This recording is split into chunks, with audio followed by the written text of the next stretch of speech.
అందరికీ నమస్కారం. నా ప్రాణమ పార్ట్ 137. నెక్స్ట్ డే మార్నింగ్ అందరూ లేచి రోహన్ని పెళ్లి కొడుకుని చేయడానికి వేరే మండపంలో రెడీ చేస్తుంటే ఇక్కడ ఇంకొక మండపంలో మౌనిని పెళ్లి కూతుర్ని చేయడానికి పనులు చేస్తుంటారు. హల్దీ ఫంక్షన్లో తెల్లని మేనిచాయతో పసుపు చీర కట్టుకుని మెళ్ళలో చిన్న చైన్ మాత్రమే వేసుకుని సింపుల్గా ఉన్న చాలా అందంగా కనిపిస్తుంటుంది మౌని. తనకి పూలతో చేసిన ఆర్నమెంట్స్ పెడుతుంటే అలాంటివి ఏవీ వద్దని చెప్పి అలానే కూర్చుంటుంది. అందరూ వచ్చి తనకి పసుపు రాసి పన్నీరు పూలు కలిపిన నీళ్ళని వెండి చెంబులో తీసుకుని జల్లెల్లో నుండి పోస్తుంటే మౌని అందానికి తోడు తన మొహంలో సంతోషం తోడై మెరిసిపోతుంటుంది. ఇక్కడ రోహన్ని కూడా కూర్చోబెట్టి పెళ్లి కొడుకుని చేస్తుంటే మహాలక్ష్మి గారు దూరంగా ఉన్నారని వాళ్ళ అత్తమ్మతో చెప్పి దగ్గరికి పిలుచుకుని రమ్మని చెప్పి ఆవిడ చేత్తోనే మొదట పసుపు పూయించుకుంటాడు.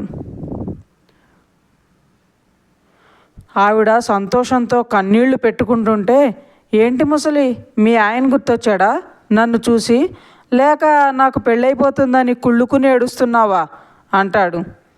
ఆ మాటకి మహాలక్ష్మి గారు రోహన్ తల మీద ఒక్కటేసి, ఇప్పుడు కూడా నీ వెధవేషాలు ఆపవగా బడవా, పాపం పిల్ల ముందే అమాయకురాల్లా ఉంది, నీతో ఎలా వేగుతుందో ఏంటో అని జయ కాస్త ఆ అమ్మాయిని కనిపెట్టుకుని ఉండవే అనేసరికి అందరూ నవ్వుతారు.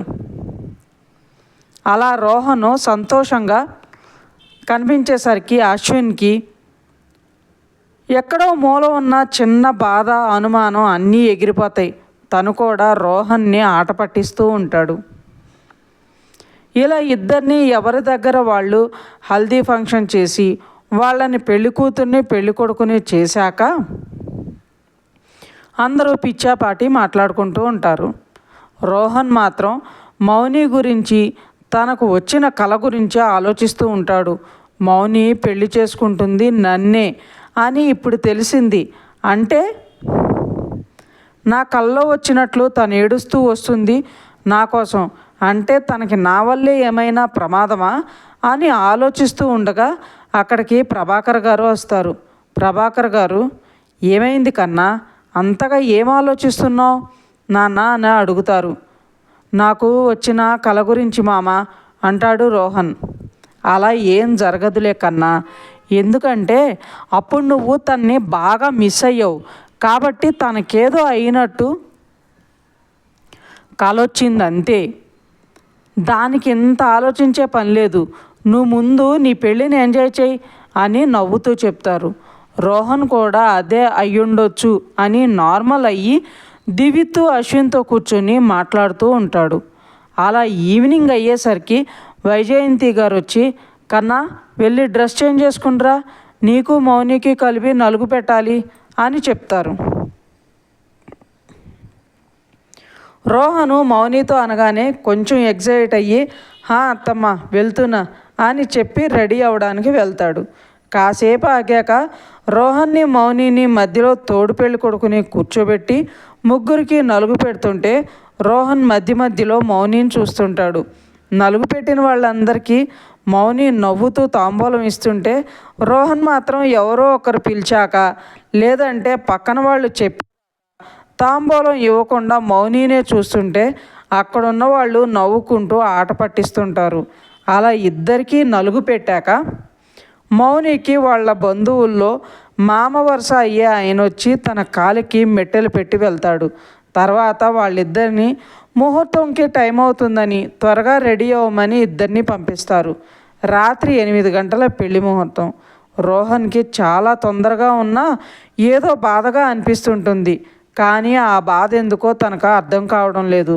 రోహన్ మనసులో, నాకెందుకు ఇంత బాధగా అనిపిస్తుంది, మౌనిని ఇష్టంతోనే కదా పెళ్లి చేసుకుంటున్నా,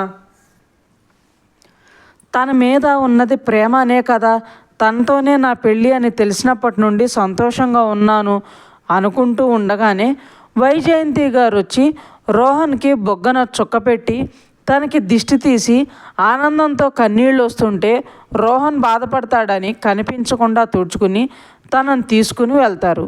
రోహన్ పీటల మీద కూర్చొని పంతులు గారు చెప్పినట్లు పూజ చేస్తుంటే మనసు మాత్రం అక్కడ లేకుండా ఆలోచిస్తూ పూజ చేస్తుంటాడు. ఒక అరగంట పూజల అనంతరం పెళ్లి కూతుర్ని తీసుకురమ్మని పంతులు గారు చెప్పేసరికి వేదిక మౌనికి రూమ్లోకి వెళ్ళి తనని తీసుకొస్తుంది. వాళ్ళ ఆచారం ప్రకారం మొహం కనిపించకుండా ఉండాలని తన కళ్ళు మాత్రమే కనిపించేలా ఉండే నెట్ట లాంటి క్లాత్తో కవర్ చేసి తీసుకుని వస్తారు. రోహను మౌని రావటం చూసి తన ఫేస్లో చిన్న స్మైల్ వచ్చి తనను చూడాలని తన మొహం వైపు చూసేసరికి మనసంతా బాధగా అనిపిస్తుంది. రోహన్ మనసులో, దేవుడా, ఇంకాసేపట్లో పెళ్లి పెట్టుకుని ఇప్పుడు సంతోషపడకుండా నేనెందుకు ఇంత బాధపడుతున్నా అని అనుకుంటూ ఉండగానే మౌని వచ్చి తన ఎదురుగా కూర్చోవటం, తనతో కూడా పూజ చేయించటం జరిగిపోతాయి.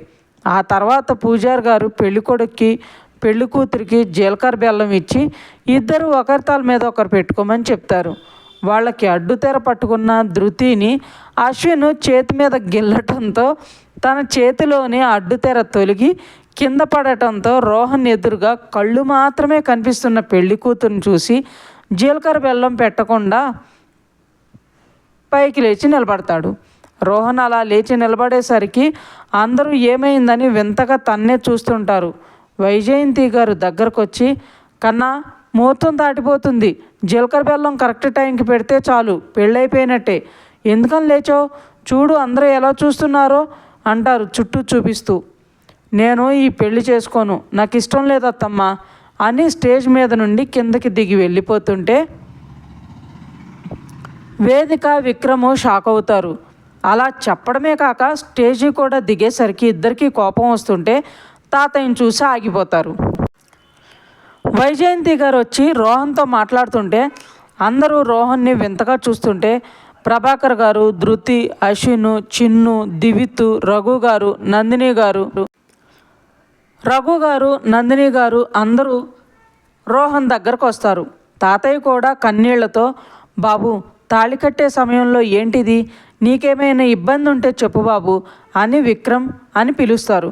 విక్రమ్ అక్కడికి వచ్చి కోపంగా రోహన్ని చూసి, వాట్ ఈస్ దిస్ రోహన్, నీకు మా మౌని మీద కోపం ఉందని తెలుసు, కానీ మరీ ఇలా ఈ టైంలో ఏడిపించేంత అని అసలు అనుకోలేదు, ప్లీజ్ ఏమన్నా తర్వాత మాట్లాడుకోవచ్చు, ఇప్పుడు ఇలా చేయకు అంటాడు. రోహన్ సీరియస్గా, చెప్పాను కదా ఈ పెళ్ళి నాకొద్దు, నేను చేసుకోను, ముందు నన్ను ఇక్కడ నుండి వెళ్ళనివ్వండి అని వెళ్తుంటే ప్రభాకర్ గారు కంగారుగా రోహన్తో, కన్నా, ఎందుకు ఇలా చేస్తున్నావు, ఏమైంది అని అడుగుతూ రోహన్ మోహన్ చూసేసరికి తన కంట్లో కన్నీరు కనిపించి ఆయన ఆలోచనలో పడతారు. ఇంతలో పీటల మీద నుండి లేచి వచ్చి మొహానికి ఉన్న తెర తీయకుండా సైగలు చేస్తూ, పెళ్లి చేసుకోండి ప్లీజ్ అన్నట్లు అడుగుతుంది పెళ్లి కూతురు.